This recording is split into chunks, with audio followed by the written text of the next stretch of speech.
नमस्कार।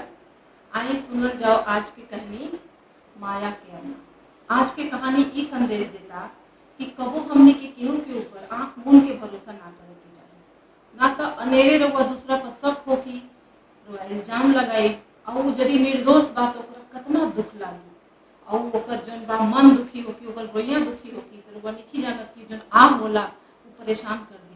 और यदि सही में दोषी बा तो रउआ पकड़ब कैसे। तो ये कहानी यह संदेश देता कि बृजकिशोर बुजन बाड़ी एकदम आराम तलबी में बारी और माया के अम्मा उनकरा के कैसे चकमा दे डाली। तो आई सुनल जाओ आज के कहानी माया के अम्मा।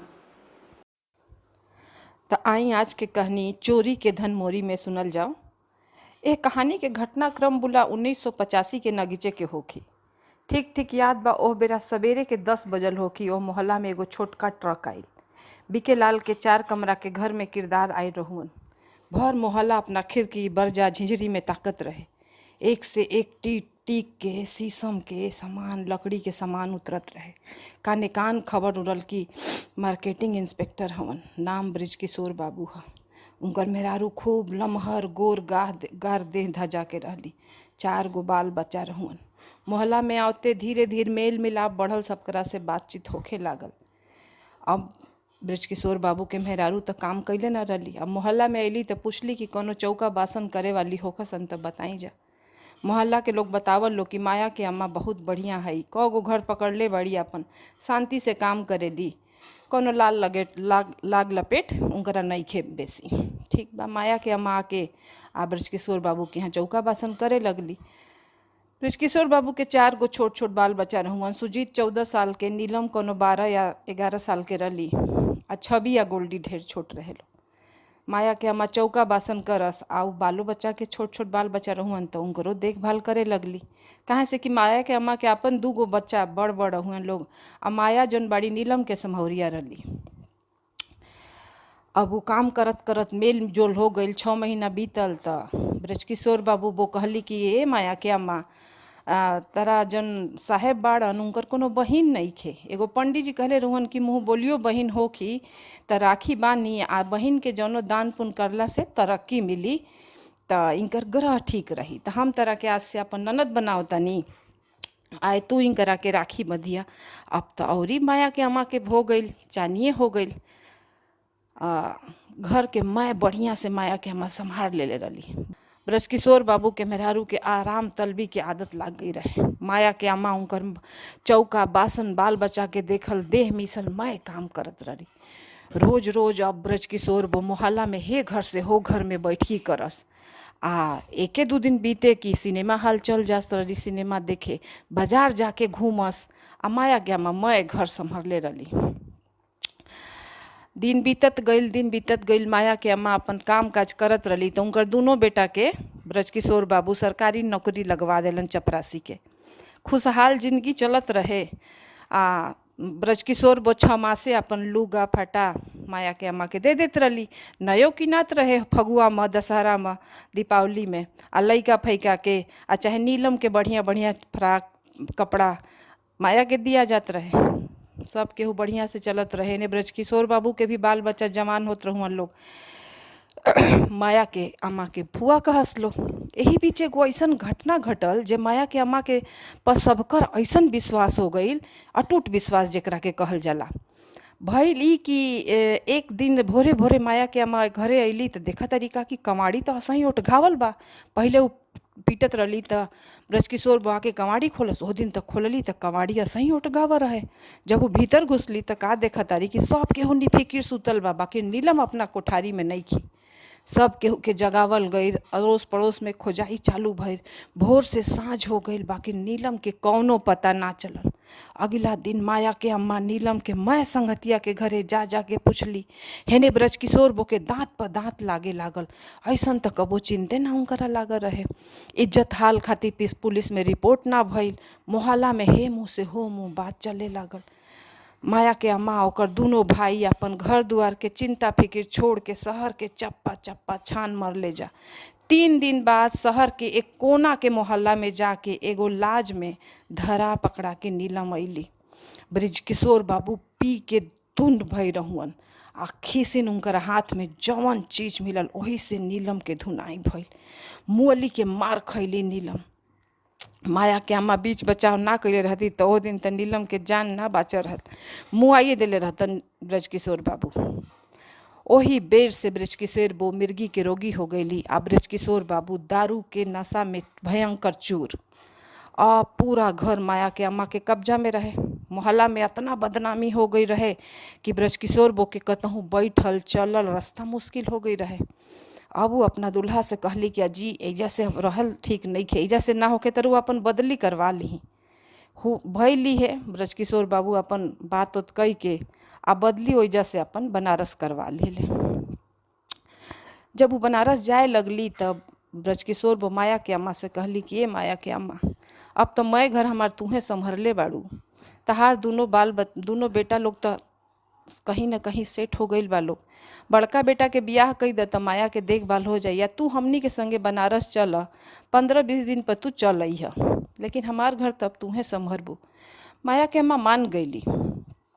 अब वो बनारस चल गईली उ लोग के संगे। ओइजो जाके ओसही घर संभरले रहली अपन। कौनो हित नात दोस्त मित्र केहू आवे तो ओकरा के का दियल जाई उ माया के अम्मा के से पूछ के ब्रजकिशोर बो करत रहली। धीरे धीरे हित नात अपन फिरंट हो गई लोग कि ई त कोनो ठीक बात नहीं है भाई, एगो नौकरानी बिया उ हमनी के का बर विदाई दिहल जाई उ बताई।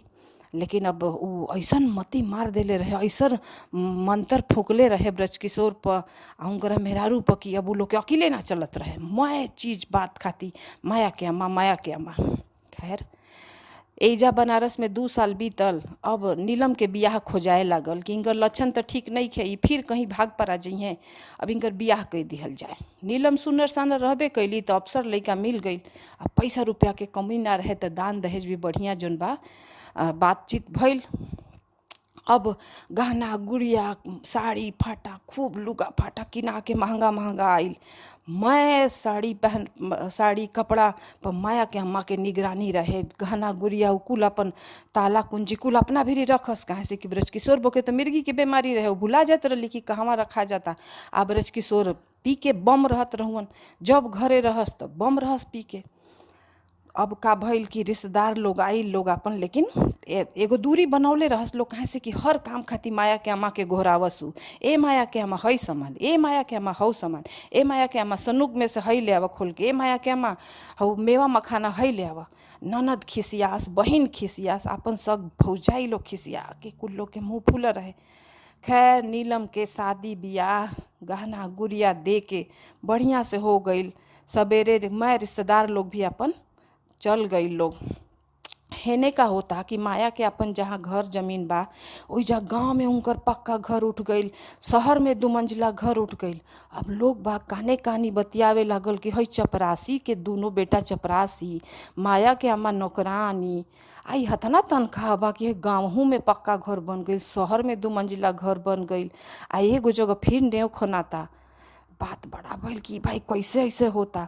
एहने का होता कि ब्रजकिशोर बाबू से लागो के अपन बेटी माया के बियाह पॉलिटेक्निक के जेई लइका से भी तय करवा ले लिया अपन हो खूब। लेकिन उ स्वभाव के नशेड़ी रहुअन तो कहन कि बियाह में हम ना जाइब, हमार मेहरारू जई हैं आ छोटकी बेटी छवि चल जई हैं। खैर गईली लोग। ओइजा जब गईली तब ब्रजकिशोर बाबू के कहल जाला नु कि पाप के घड़ा फूटेला नु एक दिन, तो उहे अब पाप के घड़ा फूटे वाला रहे। ब्रजकिशोर वो आई रही माया के बियाह में। जब वो गहना देखली माया के तो उनकर तो आंखें फाटल रह गई आश्चर्य से।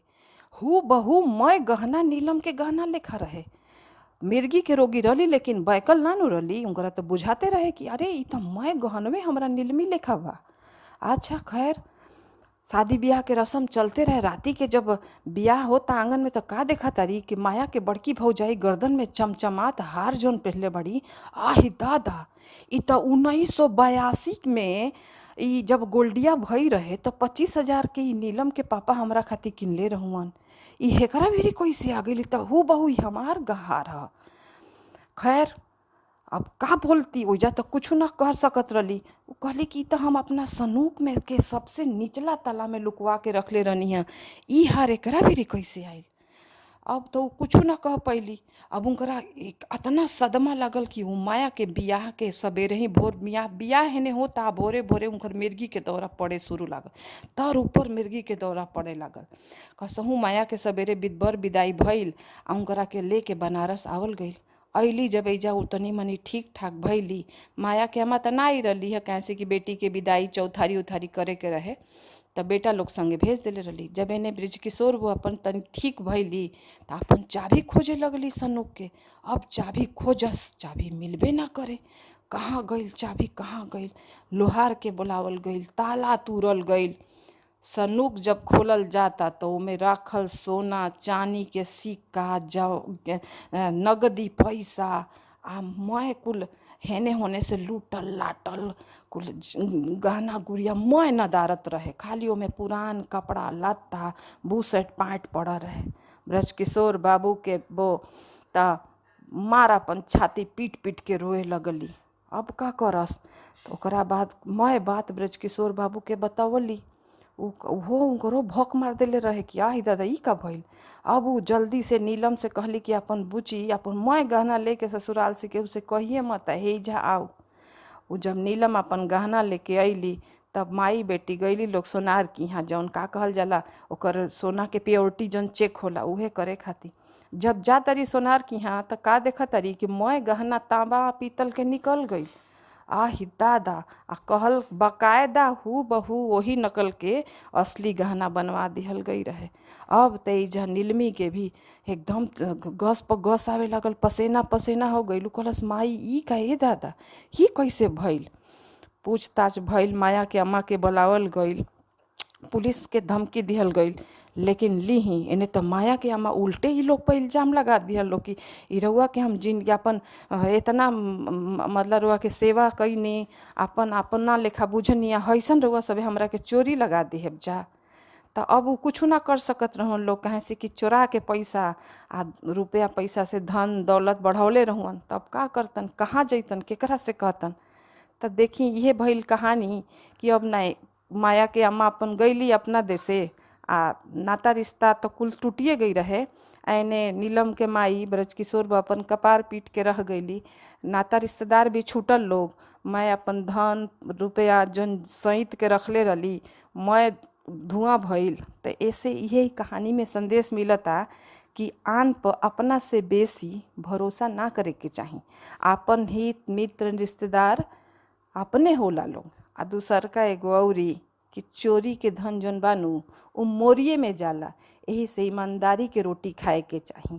तो ये रहे आज के कहानी, चोरी के धन मोरी में। तो रुआ सब बताई कि कैसन लागल, आ टिप्पणी जरूर करी और बताई ताकि हम ऐसे और प्रोत्साहित होके और नया नया कहानी सुनावत रही। तो धन्यवाद, नमस्कार।